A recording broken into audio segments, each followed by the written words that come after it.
오늘 낭독할 책은 어차피 살 거라면 100살까지 유쾌하게 나이 드는 법, 이근후님의 책입니다. 50년간 15만 명을 돌봐온 정신건강의학과 이근후 교수님이 90살을 맞이해서 지난 5년간의 강연과 기고를 모아 5편의 글을 더 개정 증보한 편입니다. 영국, 미국, 독일 등 해외 18개국에 판권이 수출되었고 가디언, 조선일보, 중앙일보 추천도서로 선정되었습니다. 저자 이근후님은 이화여자대학교 교수이자 정신건강의학과 전문의로 50년간 환자를 돌보고 학생들을 가르쳤습니다. 국내 최초로 폐쇄적인 정신병동을 개방병동으로 바꾸었고 정신질환치료법으로 사이코드라마를 도입했으며 대한신경정신의학회 회장을 역임하는 등 우리나라 정신의학 발전에 크게 기여했습니다. 2013년에 출간해 40만 부가 판매된 나는 죽을 때까지 재미있게 살고 싶다를 비롯해서 40년간 모두 20여 종의 책을 썼습니다. 이 책은 전체 5개 장으로 이루어져 있는데요. 아무래도 제가 저자의 나이에 비해 아직 반밖에 살지 못한 아직 어리고 연륜도 부족한 사람이기 때문에 책에 담긴 이야기를 다 온전하게 이해했다라고는 할 수 없을 거예요. 하지만 그 중에서 특히 지금 현재 저에게 참 와닿는 주제를 골라 낭독하도록 하겠습니다. 먼저 첫 번째로 자식에겐 좀 더 무심했어야 했다를 낭독하겠습니다. 이 부분은 왜 그러냐 하면 제가 아무래도 사춘기 아이를 남자아이 2명의 아빠예요. 한참 사춘기를 겪고 있는 아이들이라서 제가 아무래도 잔소리도 많고 아이들을 바라볼 때 제 마음이 굉장히 조마조마합니다. 그래서 이 제목을 보자마자 웃음이 나더라고요. 자식에겐 좀 더 무심했어야 했다. 내 아들은 천문학자다. 아들이 별에 관심을 둔 것은 초등학교 입학하기 전부터다. 어린 나이에 별을 좋아하게 된 이유가 무엇인지에 대해서는 의견이 분분했다. 나는 명절 때가 되면 어린 아들을 데리고 은사이신 교수님 댁에 인사를 드리러 가곤 했는데 그때 교수님께선 아들을 앉혀두고 이런저런 질문을 많이 하셨다. 아들의 대답을 바탕으로 교수님은 엄마 아빠가 일을 하느라 모두 집을 비우니 바라볼 게 별밖에 없을 것이란 진단을 내리셨다. 즉 별은 아들이 느끼는 분리불안의 상징이자 외로움을 달래주는 친구라는 뜻이었다. 과연 정신건강의학과 의사다운 말씀이었다. 그러나 내 생각은 달랐다. 나는 어릴 때 감나무 위에 올라가 외로운 마음을 달래곤 했다. 해방 후에 어머니는 이곳저곳으로 봉사를 다니느라 집을 비우는 날이 많았다. 그때 나는 누가 조금만 섭섭한 말을 해도 참지 못하고 잘 우는 아이였다. 어머니가 그리울 때면 나는 감나무를 타고 지붕 위에 올라가 혼자 울곤 했다. 그런 기억 때문에 등촌동에 택지를 분양받아 집을 지을 때 아이들 방의 천장 한 편을 뚫어 지붕으로 곧장 올라갈 수 있는 사다리를 만들었다. 아이들은 곧잘 기어 올라가 지붕 위에서 놀았다. 밤이 되면 총총히 뜬 별을 관찰하기에 좋았다. 나는 아들이 천문학자의 꿈을 키운 게 그때부터였을 거라고 추측했다. 아들의 꿈에 내가 일조했다는 생각에 어깨가 으쓱하기도 했다. 그런데 정작 아들이 천문학자가 되기로 결심한 것은 그보다 전이었다. 당시에는 서울 변두리였던 답심리에 살던 시절 골목길에서 앞집, 옆집 친구들과 어울려 놀다가 해가 질 무렵이 되면 하나둘씩 엄마의 호출로 친구들이 집에 끌려 들어갔다. 아들은 직장에 나간 엄마 아빠가 돌아올 때까지 혼자 남아서 주로 하늘을 올려다 보았다. 그러면 제일 먼저 자기 모습을 드러내던 밝은 별 하나가 있었다. 아들은 그 별의 정체가 궁금했다. 그러나 부모도 형제도 그 별의 이름을 몰랐단다. 그런데 우연히 학생 잡지를 보다가 그 별이 금성임을 알게 됐다. 그렇게 별에 대한 관심을 키웠고 아폴로 11호가 달에 착륙하는 모습을 보고는 천문학자의 꿈을 굳혔다고 한다. 아들이 천문학자가 된 배경에는 여러 원인이 있을 테다. 그래도 본인이 꼽은 가장 큰 이유는 그저 별이 궁금해서였다. 은사님의 진단처럼 부모와의 분리불안 때문도 별을 관찰하기에 좋은 집에 살아서도 아니었다. 그저 제 삶 속에서 별을 발견했고 별을 궁금해했고 별을 탐구했다. 그게 전부다. 아이를 키우다 보면 같은 사건을 아이가 전혀 다르게 기억하고 있어서 놀랄 때가 많다. 내가 아이를 위해 큰맘 먹고 한 일을 아이는 전혀 기억 못하기도 하고 반대로 나에겐 흔적조차 남지 않은 기억인데 아이에겐 뼈아픈 사건으로 각인되기도 한다. 그래서 부모 노릇이 어렵다. 내가 준다고 해서 아이가 받는 게 아니고 내가 주지 않은 걸 아이가 받기도 하기 때문이다. 우리 가족이 등촌동에 살던 시절은 내겐 그다지 좋지 않은 기억으로 남아있다. 당시 등촌동은 인구 폭발에 따른 주거 문제 해소 차원에서 택지를 개발하여 분양하던 곳이었다. 당연히 기반 시설이 매우 취약했다. 아이들은 큰 길을 건너 버스를 타거나 산등성이를 넘어 학교에 가야 했다.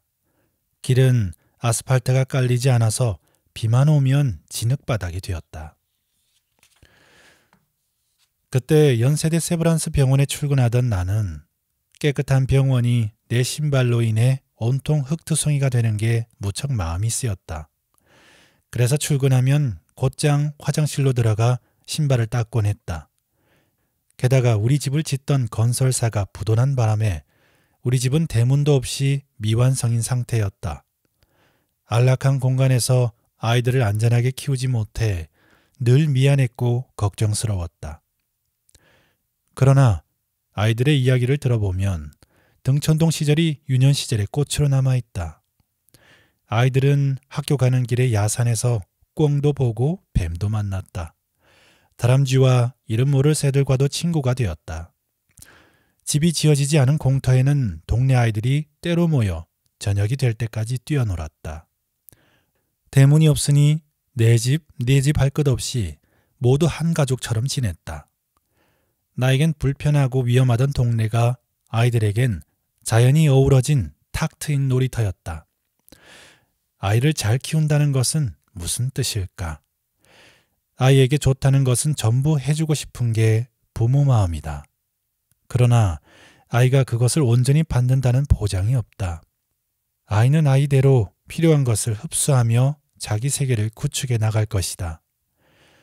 그렇다면 아이를 위해 무언가를 해준다는 게 과연 옳을까? 지금까지의 경험에 비추어 보자면 부모가 자기 인생을 열심히 살아가면 자식은 부모의 인생에서 자기에게 필요한 양분을 섭취한다. 즉, 좋은 부모가 되려고 너무 애쓰지 않아도 그저 양육자로서 아이에게 해서는 안 될 일만 피해도 그리고 남은 에너지로 자기 인생을 사는데 열중해도 부모로서 역할을 괜찮게 해낼 수 있다는 뜻이다. 내가 연세대에서 이화여대로 자리를 옮겼을 때 동대문 병원에는 외래만 있고 병동이 없었다. 처음으로 내 주도하에 20명이 입원 가능한 병동을 열었는데 나는 이곳에 아이들을 자주 데려왔다. 친척들은 정신질환자들이 입원한 병원에 아이들을 데리고 가는 아버지가 어디 있느냐며 나를 나무랐다. 하지만 아버지의 일터를 아이에게 보여주는 게 왜 잘못이란 말인가? 나는 내 일이 이상하다고 생각하지도 않았고 마음이 아픈 사람을 위험한 병자 취급하는 게 옳다고 생각하지도 않았다. 그래서 자연스레 아이들을 데리고 출근했고 환자들과 직원들은 아이들을 무척 귀여워해 주었다. 아이들은 크리스마스나 명절이 되면 연극이나 합창을 연습해서 병원 식구들 앞에 선보였다. 누가 시킨 일이 아니었다. 그저 자기들끼리 해보고 싶은 것을 쿵짝쿵짝 만드는 게 참 신기하고 기특했다. 기발한 상상이 엿보이기도 했고 때론 어른들의 행동을 반성하게 만드는 부분도 있었다. 또 봄, 가을에 한 번씩 환자와 보호자가 함께 야외 나들이를 가면 아이들은 주요 게스트로 참여했다. 아이들과 함께하는 시간이 환자들에겐 세상과의 접점이 되었기에 치료 면에서도 좋은 영향을 끼쳤다. 또 귀여움을 듬뿍 받으며 무엇이든 기획하고 실행해 본 경험은 아이들에게도 긍정적인 기억으로 남았다. 나는 동대문 병원에서 극작가 오영진 선생과 이강백 선생, 연출가 김상열 선생의 도움을 받아 사이코 드라마를 치료법으로 도입했다. 그런데 이때 맺은 문화예술가들과의 교류가 큰아들의 인생에 지대한 영향을 미쳤다. 큰아들은 오영진 선생을 할아버지라고 부르며 따랐고 오영진 선생은 별에 얽힌 신비한 이야기를 들려주었다. 이강백 선생은 무대에 오르지도 않은 희곡 초고를 아들에게 보여주었고 아들이 쓴 초보적인 소설에 감탄하며 감상평을 해주기도 했다. 지금도 아들은 책과 연극을 좋아하고 틈만 나면 미술관에 드나드는데 그런 취미의 바탕엔 병원에서 맺어진 예술가들과의 만남이 있었다.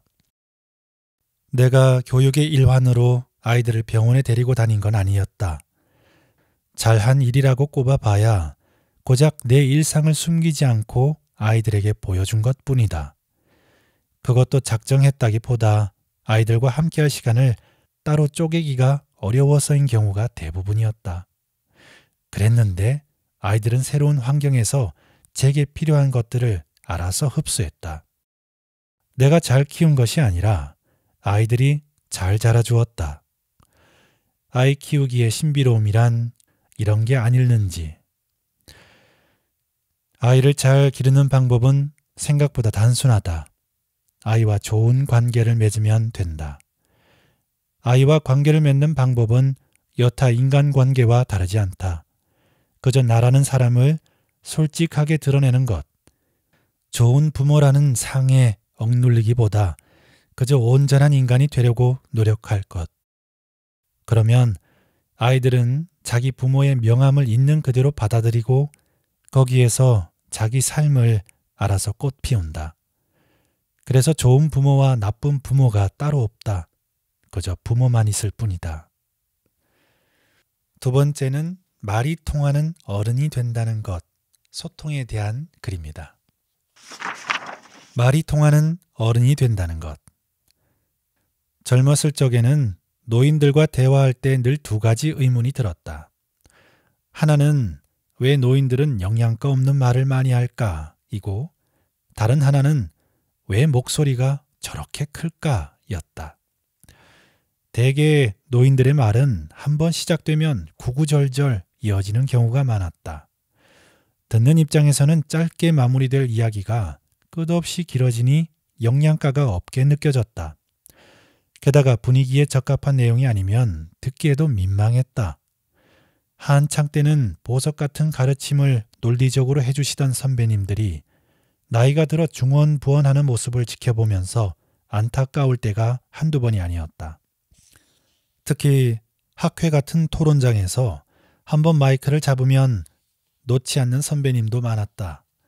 사회자가 사인을 보내도 아랑곳하지 않고 하고 싶은 말을 죄다 쏟아놓고 가시는 뒷모습을 보면서 나는 나이가 들어도 저러지 말아야지 하고 다짐했다.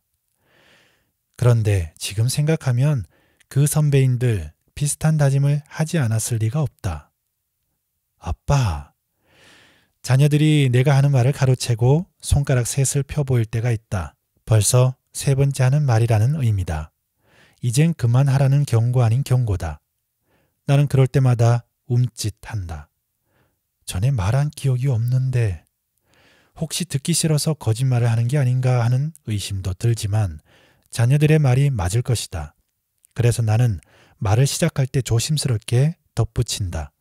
전에도 말한 적이 있지만 가끔 내가 중요하게 여기는 가치들을 자녀들에게 이야기해 주고 싶을 때가 있다. 그럴 때 나는 최대한 유머를 섞어가며 꼰대 같지 않은 방식으로 말을 걸려고 한다. 그런데 아이들의 반응이 아빠 썰렁해로 돌아오면 참 무한하다. 아이들 눈에는 내가 옛날에 그 선배님들처럼 보이겠구나 라는 생각이 들어서다. 이런 핀잔을 들을 때도 있다. 아빠, 엄마하고 싸우지 마세요. 안 싸웠어. 내가 언제 싸우는 거 봤니? 싸웠잖아. 막 소리 지르고. 대화의 톤이 높아진 것을 보고 하는 말이다. 나이가 들면 귀가 어두워지는 만큼 목소리도 커진다. 내가 안 들리니까 상대도 똑같이 안 들릴 거라고 여겨서다. 아내도 나만큼 늙었으니 두 노인의 대화가 한창 젊은 딸에게는 마치 싸우는 것처럼 들렸을 것이다. 젊은 시절에 저러지 말아야지 했던 노인의 모습을 고스란히 반복하는 나를 보면서 혼자 피식 웃을 뿐이다. 이제 명실상부한 노인이 되었으니 변명해보자. 나이가 들면 왜 말이 많아질까? 첫째는 집중력 저하다. 말에는 목적이 있다. 그 목적을 달성하기 위해 여러 가지 이야기를 곁들인다. 나무로 치자면 굵은 기둥이 전하고 싶은 말이고 장가지들이 이야기 소재다. 굵은 기둥과 장가지들 사이에는 인과관계가 촘촘히 얽혀 있다.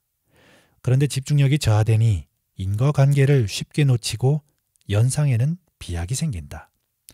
한마디로 장가지를 따라가다가 길을 잃는 것이다. 어느새 정신을 차리면 도대체 왜 이 얘기가 나왔지 싶고 이야기는 수습하기 힘든 지경에 이른다. 둘째는 경험이 쌓여서다. 나이가 들면 살아온 횟수만큼 다양한 경험이 방대하게 쌓이고 사람과 세상을 판단하는 나름의 잣대도 확고해진다. 그래서 해주고 싶은 말 또한 많아진다. 도와주고 싶어서, 안타까운 마음에 바로잡아주고 싶어서, 함께 기뻐해주고 싶어서 여러 가지 이유로 젊은이들에게 가르침을 주려고 한다. 하지만 노인의 가르침이 현재를 살아가는 젊은이들에게 정말로 영양가가 있을까? 과거에는 노인의 지식이 귀하게 여겨졌다. 노인 한 사람이 죽는 건 도서관 하나가 불타 사라지는 것과 같다는 말이 통용될 정도였다. 경험을 통해서만 정보를 축적하던 시절에는 그랬다. 하지만 요즘 젊은이들은 하루에도 어마어마한 양의 정보를 흡수하면서 산다. 스마트폰을 이용해서 갖가지 언어를 해석하고 전 세계에서 쏟아지는 영상물을 소비한다. 그동안 쌓인 정보량이 어마어마해서 빅데이터 분석가라는 새로운 직업이 등장했고 인간은 정보의 쓰레기통에 불과하다는 자주 섞인 분석이 나올 지경이다. 이런 세상이니 아무리 소중한 경험이라도 그들이 살아가는 세상에는 적합하지 않을 수밖에 없다. 나는 손자 손녀에게 내 어릴 적 이야기를 써서 이메일로 보내곤 했다. 어떻게든 그들과 소통해보고 싶은 내 나름의 노력이었다. 아이들은 짧은 댓글을 답장으로 보내왔는데 종합해보면 세 가지 반응으로 나뉜다. 할아버지 바보 같아요. 할아버지 순진해요. 할아버지 무슨 말인지 이해가 안 돼요. 요즘 아이들은 내 어릴 적보다 훨씬 교육도 많이 받아 똑똑하고 세상 물정에도 밝으니 바보 같다거나 순진하다는 반응은 어느 정도 이해가 됐다. 하지만 무슨 말인지 모르겠다는 대목에서는 나 역시 멍멍해졌다. 내 글이 어려워서가 아니라 사고방식이 너무 달라서 사건 자체를 아예 이해하지 못했다. 60년이라는 시간은 세상을 완전히 바꿔놓기에 충분했다. 그러니 전혀 다른 세상에서 살아가는 아이들에게 내 경험이 과연 얼마만큼이나 값어치가 있을까? 그렇다면 결국 나이 들면 말문을 닫으라는 이야기가 아니냐며 반문하는 이들도 있을 테다. 그렇다. 우선 말을 줄이고 이야기를 들어야 한다. 소통하려면 공통분모가 필요하다. 그리고 공통분모가 넓을수록 대화는 깊어진다. 나이 든 자들과 젊은이들 가운데 공통분모를 만들기에 유리한 사람이 누구일까? 과거와 현재를 모두 경험한 나이 든 사람들이다. 젊은이들의 경험을 노인들이 먼저 이해할 필요가 있다. 젊은이들의 생각에 귀를 기울여야 한다. 현 시대를 젊은이들처럼 깊숙이 들어가 체험하지는 못하더라도 무엇이 다른지는 알아야 한다. 잘 모르겠다면 다르다는 사실 정도는 인정해야 한다. 남의 이야기를 듣는다는 것은 결코 수동적인 태도가 아니다. 정신분석 용어 중에 해제 반응이란 게 있는데 무의식 속에 억압되어 있던 고통스러운 경험을 상기하거나 재현해서 억압된 감정을 방출하고 긴장감에서 해방되는 것을 뜻한다. 즉, 잘 들어주면 마음속 갈등이 스스로 해소된다.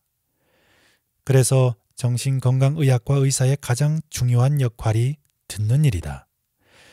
요즘 젊은이들이 살아가는 세상은 우리 때와 다르게 혹독하다. 입학, 취업, 결혼, 육아, 무엇 하나 쉽게 흘러가지 않는다. 사는 내내 극한의 경쟁 체제를 감내해 왔기에 한 번도 평안한 시기를 보내지 못했고 자존감마저 크게 상처를 입는다. 어느 세대보다 열심히 살았지만 아무런 미래를 보장받지 못했고 이전 세대보다 가난하게 살 확률이 다분한 그들. 그들의 가슴에 얼마나 큰 응어리가 맺혔을까. 어쩌면 나이 든 자들이 젊은이들에게 주어야 할 것은 가르침이 아니라 경청일지 모른다. 따뜻한 공감과 든든한 연대일지도 모른다. 나는 외할머니와 언제나 말이 잘 통했다. 외할머니는 성품도 인자하셨고 남녀가 유별한 시대에 사셨음에도 열린 사고를 지니셨다. 그래서 대학생이 된 이후에도 세상사를 두고 이런저런 이야기를 나누곤 했다. 외할머니의 진취적인 사고방식이 멋있어 보였기에 나도 나이가 들면 외할머니처럼 늙고 싶다고 꿈꾸기도 했다. 그런데 돌이켜 곰곰이 생각해보니 내가 외할머니와 대화를 자주 나누었던 이유는 정작 따로 있었다. 늘 온화하게 웃으시며 내가 하는 말에 맞장구 쳐주셨기에 자꾸만 이야기를 풀어놓았던 것이다. 나이가 들어 외할머니를 다시 떠올려 본다. 나는 외할머니처럼 나이 들어가고 있는가? 젊은이와 대화할 때 한 번은 꼭 떠올려야 할 물음이다. 더 이상 불필요한 일과 소중하지 않은 사람들에게 시간과 체력을 낭비하지 말기를. 후회 없는 삶을 살고 싶은 당신에게 전하는 45가지 마음 처방전.